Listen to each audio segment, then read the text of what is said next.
I want to kind of wrap up with the resignation again of Pope Benedict XVI, because it's on everybody's mind, especially right now with all the controversy in the church, Vigano, Pope Francis, this mystery of silence where the Pope will not answer the accusations.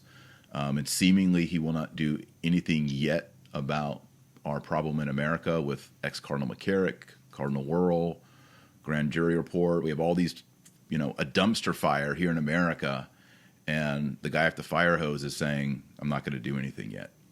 I want to go back to this quote from Pope Benedict XVI. He says, "Pray for me that I may not flee for fear of the wolves." He says this right when he becomes Pope, first day. It's unbelievable. So unbelievable. Already the Pope is saying there are, and this is the language of Christ, wolves in sheep's clothing. He's saying, the wolves, I am now amongst the wolves as your Pope. Pray for me that I do not flee.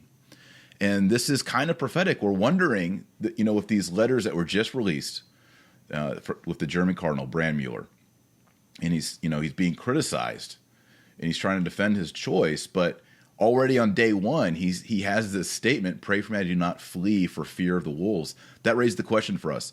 Did Benedict flee for fear of the wolves?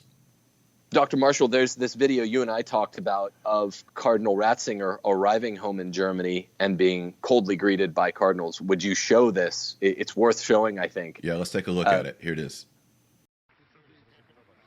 So as you're watching this, you'll see the cardinals and bishops shake the hand of the German Prime Minister, and then also Pope Benedict XVI. Here comes Cardinal Casper, shake the hand. And then you'll start to notice that they shake the hand of the Prime Minister, but they start dissing the Pope. Look at this. This guy here is real bad. Watch this. Yeah, I don't think so. Dissing Pope Benedict. So the Pope's got his hand out. He wants to shake hands with all these German bishops. They don't think so. Psych.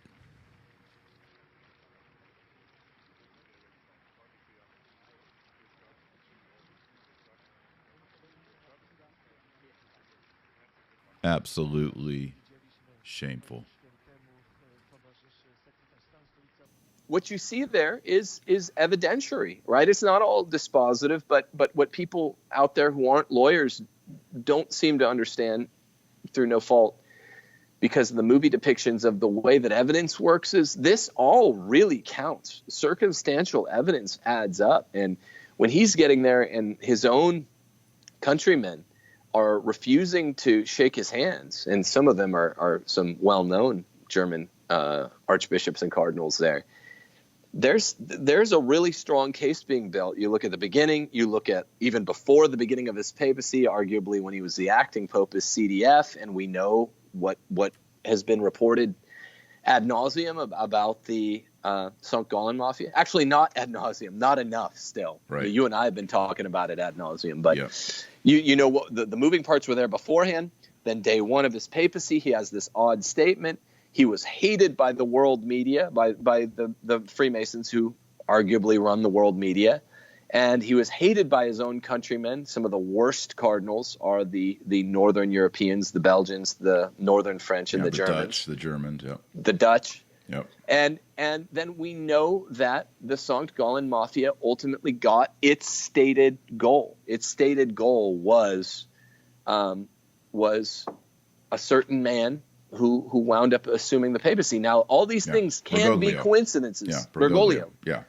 Who got second place in the conclave that elected Benedict XVI. 2005, which is bizarre. You don't know how bizarre that is because he was the second, in Vegas odds. There was a third candidate, a fourth, a fifth. And Bergoglio was not on any odds makers list by 2050, right. 2005. But for the insiders with the red hats, he was. Of course. Yes. Well, they're the ones voting. And we have Cardinal Daniels and others saying, yeah, we're working on this. St. Galen Mafia. So since the 90s. We even have Cardinal McCarrick on a video saying that an Italian gentleman suggested that he raise awareness about Bergoglio for the conclave. McCarrick. I forgot about that. McCarrick. That's right. I forgot about that. sleaze bag of the entire church. And McCarrick is also the one who is going to China and working out these deals for the church to submit to communist China, to the state. That's right. I forgot about that. I mean, it's all connected. This whole the communism, everything, the sexual impurity, it's all connected. And it's now that we lay people who are watching and looking at what's going on, we're like, oh, yeah, this is starting to make sense. It was so strange that all these things were happening. Oh, now it's one narrative. It's actually one meta narrative that fits.